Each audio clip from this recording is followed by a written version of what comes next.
Alright, main complaint with all these smartphones is the fact that the battery life just is not that good on any of your devices, especially with heavy use. So a lot of people, they recommend this Juice Defender battery saver.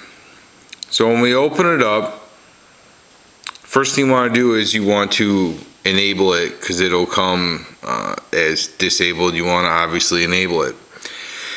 Now, best thing I can tell you guys is to just leave on customize. Go ahead and confirm that, and it's just going to load your settings. And what this basically does is it gives you a lot more options to go by. Now, this is the free version. Now you can have your notifications by text, graphical, or disabled. I always just leave it as it is. And you will notice the little icon up here on the top, and it'll tell you right here in the legend what that means. Alright, I'm just going to tell you the settings that I use, and if you use different ones, then you can feel free to share with everyone else. Mobile data is your 3G. Alright, I use my 3G. I don't really use Wi-Fi. However, when I'm at my house, I have to use Wi-Fi because I have no signal at all. Now I leave that on enabled, and I leave my Wi-Fi as disabled. Now you can leave it as auto disable or Wi-Fi preferred. So basically, when you're if you have your own Wi-Fi, like say for example when I'm at my house, it'll have no 3G at all, and it'll specifically go to your Wi-Fi network as opposed to using 3G.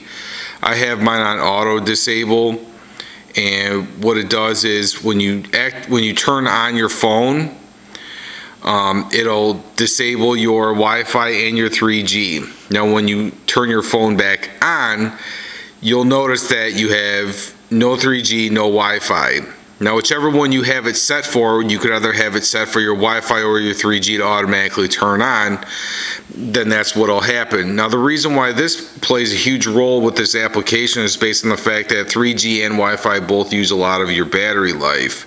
Obviously when it's not being used, you want to have it disabled. Location, always leave that disabled unless you're using maps, or I don't know, some people like to, when they upload pictures on Facebook, they like to have the location to go with it. I personally don't. Schedule, you can have it check your phone, you know, for it's background data for, you know, like your email, your Twitter, Facebook, all that. It's kind of like it minimizes everything, and you can set on how often you want it to check. Now on night, it says disable connectivity during night. So basically for those who leave their phone on overnight, I don't. You can have it on disabled or enabled. And applications, it's kind of like a task killer, but a lot of people say that task killer is not good for your phone. I've been using task killer since my Motorola i1, so, and I haven't had any problems or issues with any of my phones. Now those are all your settings. Obviously yours will be different than mine, but you know, I do think that this is a nice application, and I do recommend you at least check it out to see what you like. But you have to understand something, that Juice Defender, all it basically does is it just kind of, the way that it does save your battery is based on the fact that it gives you a little bit more control over when it disables and when it activates certain applications, so that everything's not running on your phone all at once. It is free. I have not checked out the paid version just because everybody likes free stuff, so that's why I always just go with the free version most of the time. Now the application that or widget that I prefer over this is the Switch Pro widget, and I'm going to review that just because I like that a lot more. And the reason why I like this a lot more is it's this, okay? And this is the same thing in a nutshell as your Juice Defender, except you actually have to do it yourself. Now the only problem I have noticed with Juice Defender is based on the fact that when you turn back on your phone, you'll notice you don't have anything. You have to give it a couple of seconds before it'll turn back on. It's not really crucial or oh, I don't like this application based on that fact, but sometimes I don't like to wait around. I just like to hurry up and get on the internet without having to wait for a signal to come back. With this application, all you have to simply do is just tap on it and it'll turn on, or tap on it, it'll turn itself off. And it'll leave itself off until you restart your phone. And I don't know, it's just my own personal preference. This is the widget I like. It's the same thing as Juice Defender, but that's just what I personally like. Now let's go ahead and review the Switch Pro.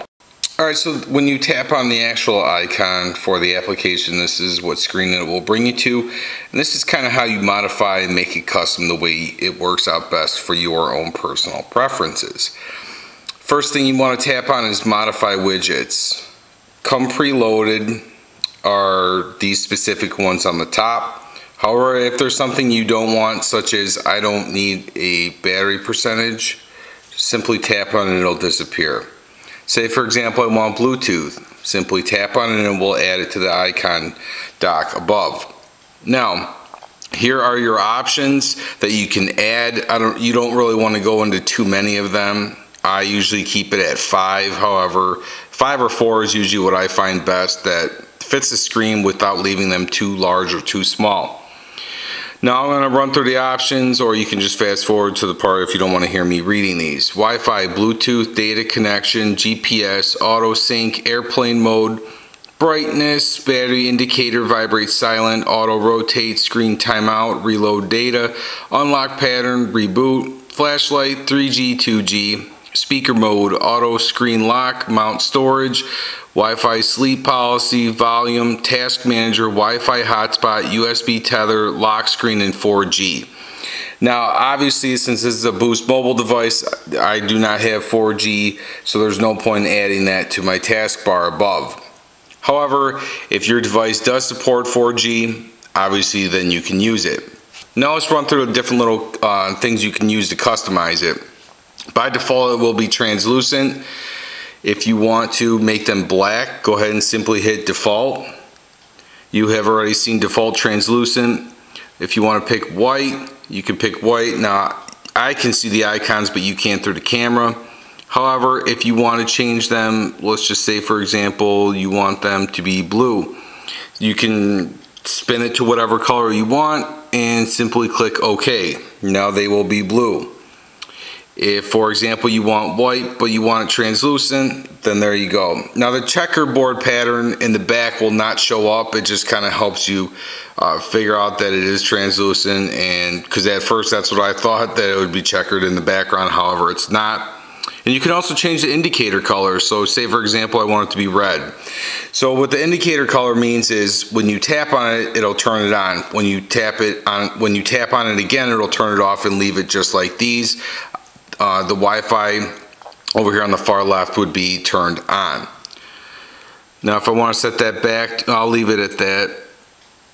Those are your only options. So once again, if you want to add or remove, simply tap up here on the top, scroll over to what you want, and I don't know how many you can add up to. Like I said, I always like to keep mine at 4 or 5, and I just showed you how to make it customized. So if I simply tap OK,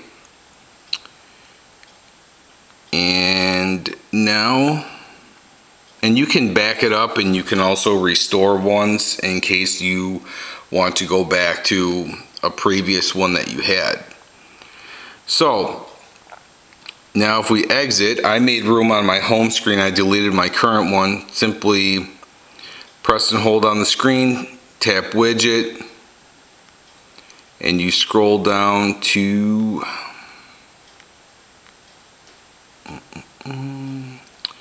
and I always leave it at 4.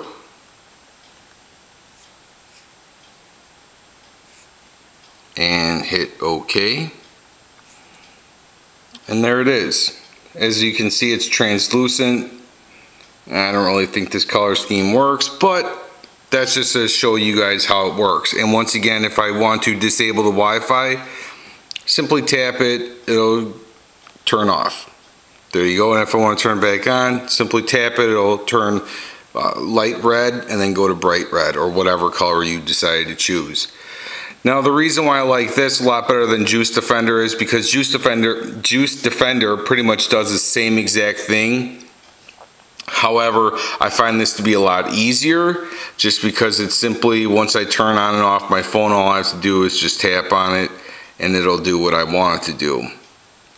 But you guys be the judge. I don't know what you guys prefer. That I've used both now for quite some time, and I do find that both will help you save battery, not by the application itself, but depending on how you use it. So thank you guys for watching.